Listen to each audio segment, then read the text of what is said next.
നിയമസഭാ തെരഞ്ഞെടുപ്പ് പരാജയത്തിൽ പിണറായി വിജയനെയും CPM സംസ്ഥാന സെക്രട്ടറി MV ഗോവിന്ദനെയും പ്രതിക്കൂട്ടിലാക്കി CPIM ആലപ്പുഴ ജില്ലാ കമ്മിറ്റി. ജനങ്ങളിൽ നിന്നും പാർട്ടി അകന്നത് തിരിച്ചറിയാൻ കഴിഞ്ഞില്ലെന്നും ഇത് തിരിച്ചടിയുടെ ആഘാതം കൂട്ടിയെന്നുമാണ് വിമർശനം. താഴെത്തട്ടിൽ നിന്നും തെറ്റായ കണക്ക് നൽകിയെന്നാണ് അവലോകന റിപ്പോർട്ട്. തദ്ദേശ തെരഞ്ഞെടുപ്പിൽ LDFന് സംസ്ഥാനത്ത് കനത്ത തിരിച്ചടി നേരിട്ടപ്പോഴും വോട്ട് ബാങ്കിന് കാര്യമായി ഇടിവ് തട്ടാതെ പിടിച്ചു നിന്നത് ആലപ്പുഴയായിരുന്നു.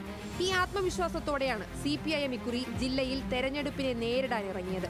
ഹരിപ്പാട് മാത്രം കയ്യിലുണ്ടായിരുന്ന UDFനെ ഇക്കുറിയും പിടിച്ചുകെട്ടാമെന്ന ചിന്തയിൽ പാർട്ടിക്ക് പിഴച്ചു.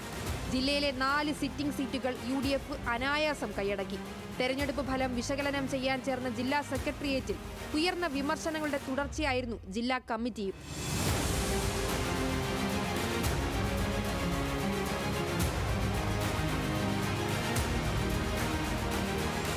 പാർട്ടിയും ഭരണവും മുഖ്യമന്ത്രിയിലേക്ക് മാത്രം കേന്ദ്രീകരിച്ചെടുത്ത് CPIMന് പിഴച്ചു. പിണറായി ഏകാധിപതിയെ പോലെ പെരുമാറിയിട്ടും ദേശീയ സംസ്ഥാന സെക്രട്ടറിമാരും PBയും സംസ്ഥാന കമ്മിറ്റിയും നോക്കുകുത്തിയായി. വിമർശനങ്ങളോടുള്ള അസഹിഷ്ണുതയും വിമർശിക്കുന്നവരെ ഇല്ലാതാക്കാനുള്ള ആസൂത്രിത ശ്രമവും തിരിച്ചടിച്ചു. തുടർഭരണം ലഭിക്കാത്തത് CPIMന്റെ നിലനിൽപ്പിന് അനിവാര്യമായിരുന്നു. ഇങ്ങനെ തുടരുന്നു ജില്ലാ കമ്മിറ്റിയിലെ വിമർശനങ്ങൾ. G. സുധാകരൻ വിഷയത്തിലും ജില്ലാ കമ്മിറ്റിയിൽ വിമർശനമുയർന്നു. സുധാകരനെ നേരിടുന്നതിൽ പാർട്ടിക്ക് വീഴ്ച പറ്റി. മുഖ്യമന്ത്രി അടക്കമുള്ളവർ കാര്യങ്ങൾ കൈകാര്യം ചെയ്ത രീതി ശരിയായില്ല. പാർട്ടിക്ക് മുകളിൽ വളരുന്നതിന് മുൻപേ സുധാകരനെ തടയാൻ നേതൃത്വം തയ്യാറായില്ലെന്നും ഒരു വിഭാഗം ആരോപിച്ചു. ബ്രാഞ്ച് കമ്മിറ്റികളെ അടക്കം നിശിതമായി വിമർശിച്ചാണ് അവലോകന റിപ്പോർട്ട് അവതരിപ്പിച്ചത്.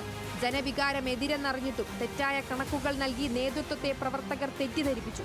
തെരഞ്ഞെടുപ്പിൽ ഒരു ഘട്ടത്തിൽ പോലും ജനവികാരം എതിരെന്ന് തിരിച്ചറിയാഞ്ഞത് വലിയ വീഴ്ചയാണെന്ന് ജില്ലാ കമ്മിറ്റി വിലയിരുത്തി. ജില്ലാ കമ്മിറ്റിയിൽ U. പ്രതിഭയുടെയും AM ആരിഫിന്റെയും പരസ്യ പ്രതികരണങ്ങളെ അംഗങ്ങൾ വിമർശിച്ചു. ഇന്ന് ജില്ലാ കമ്മിറ്റി അവസാനിക്കും. ന്യൂസ് മലയാളം, ആലപ്പുഴ.